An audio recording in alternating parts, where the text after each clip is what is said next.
Bien, existe una pregunta clásica que es acerca de si la historia la escriben los vencedores. Hombre, históricamente la han escrito aquellos que tenían medios para poder hacerlo y para poder divulgarlo, ¿no? Y en el caso concreto de España, durante mucho tiempo existió la imposibilidad de acceder libremente a los archivos y la de publicar libremente las conclusiones extraídas de la investigación. Estaba todo muy sesgado y generalmente esta labor quedó en manos de hispanistas que tenían mejores condiciones de acceso y de libertad de publicación.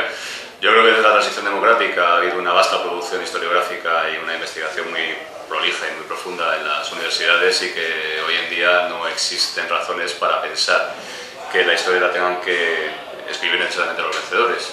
Lo que quizá debamos exigir es que la escriban profesionales, es decir, gente que sepa el método, que sea honesta con el método historiográfico con el que trabaja en lugar de los propagandistas a los que estamos últimamente acostumbrados. Bien, pues lo que nos ha impulsado a elaborar un nuevo diccionario biográfico yo creo que son dos razones. Por un lado, contrarrestar las biografías mal escritas con poco rigor por parte de la Real Academia de la Historia, pero no solamente eso, no solamente en respuesta a esas biografías, sino también nos ha impulsado la idea de aclarar y corregir en cierta manera otros trabajos históricos, otras obras históricas escritas con poco rigor y escritas por gente que realmente no trabaja como profesionales. Sí.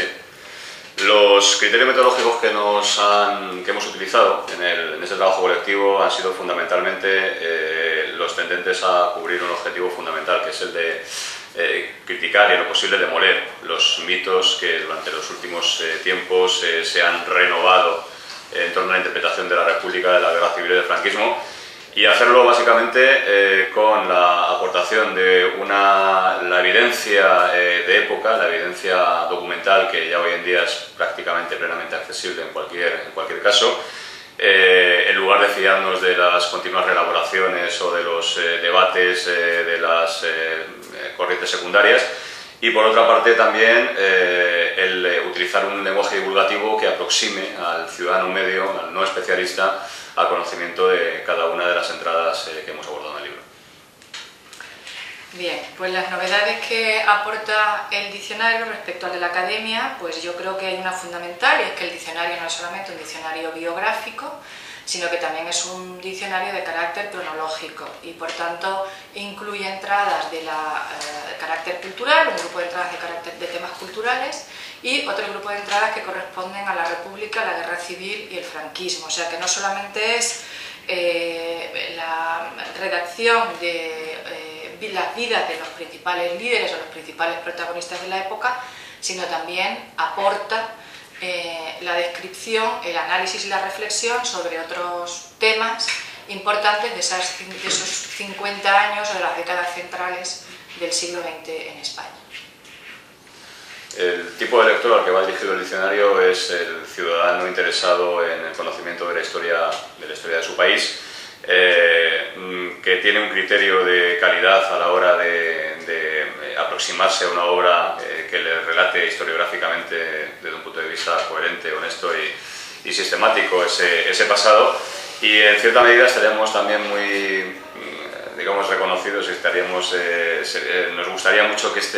el lector de este diccionario fuese, por ejemplo, el estudiante medio que quiera adquirir una formación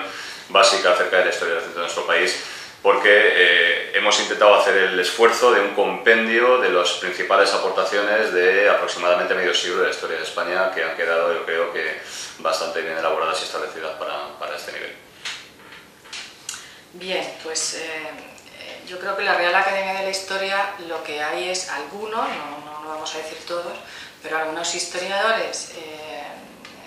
de ideología ultraconservadora, y bueno, pues siguen ahí pues porque les avala una trayectoria historiográfica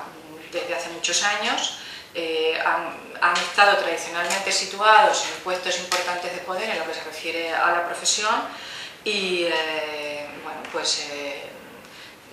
siguen ahí pues porque tienen también muchos anclajes o muchos apoyos por parte también de la sociedad conservadora y de determinados político desde hace tiempo, ¿no? Por tanto, yo creo que les avala su obra historiográfica y no se ha mirado a otra cosa. Lo único es que ahora con esta salida a la calle de este diccionario, pues claro, se ha visto claramente cuáles son sus valores, con qué métodos trabajan, hasta dónde son capaces de llegar con tal de divulgar su falsa verdad y no sé nada más. Sí, en cuanto a las entradas del diccionario de la Academia de Historia en las que se manipula la realidad histórica,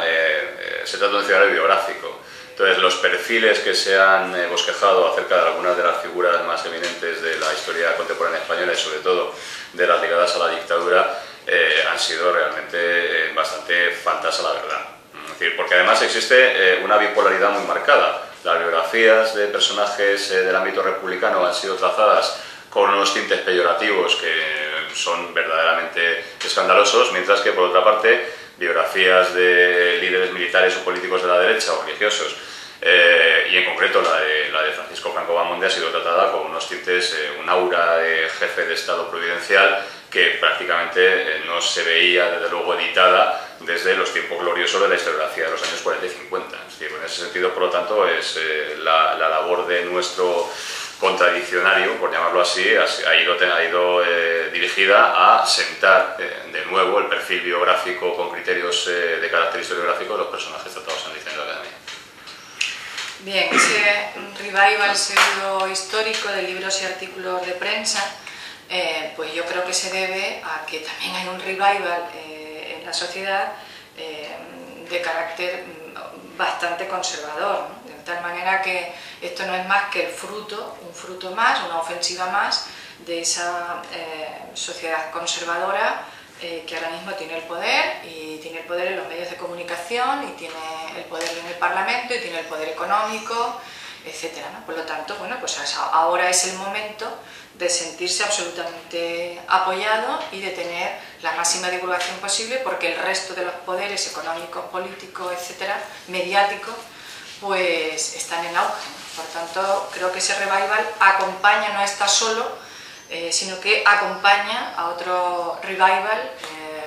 en otros sectores de la sociedad. Sí, el empleo del término autoritario para referirse al régimen de Franco, en mi opinión, lo que hace es intentar enmascarar la naturaleza autoritaria del régimen. ¿Por qué? Bueno, pues porque, como ha dicho mi compañera, existe un amplio sector de la sociedad española que se siente identificado con aquel tiempo. No hay que irse muy lejos para rescatar las declaraciones de algún eminente diputado parlamentario del partido gobernante que se refería a aquella época como un tiempo de extraordinaria placidez, y que no hay que olvidar que mientras que en otros países de Europa la extrema derecha tiene expresión política propia, en el caso por ejemplo de Francia, el Frente Nacional, pues un 20%, frente a la derecha, el centro derecha democrático, ejemplificado en el partido de Sarkozy, que tiene un 28%, si en España hacemos la suma de los dos porcentajes, nos da el 46 y pico % que ha obtenido el Partido Popular en las últimas elecciones. Es decir, existe un sector muy importante nostálgico del régimen franquista que necesita que se autorice su simpatía por ese régimen y no verse relegados al lado malo de la historia. Bien, pues no, desde mi punto de vista no habría que cerrar la Real Academia de la Historia de ninguna de las maneras, ¿no? No todos los historiadores que están en la Real Academia pues trabajan de esta manera que estamos viendo que trabajan otros, ¿no? Ni muchísimo menos, ¿no? Lo único es que pues hay que mejorar efectivamente los procesos internos, su funcionamiento, hay que mejorar el control, sobre todo de los trabajos que se hacen con dinero público. Ellos funcionan también con el dinero público, y bueno, pues esto tiene que actuar, la Real Academia tiene que actuar igual que otras instituciones, con transparencia, con la máxima pluralidad, con el máximo rigor a la hora de sacar su producción, pero no de cerrarla, no, claro que hay que mantenerla, claro. Bueno, por lo menos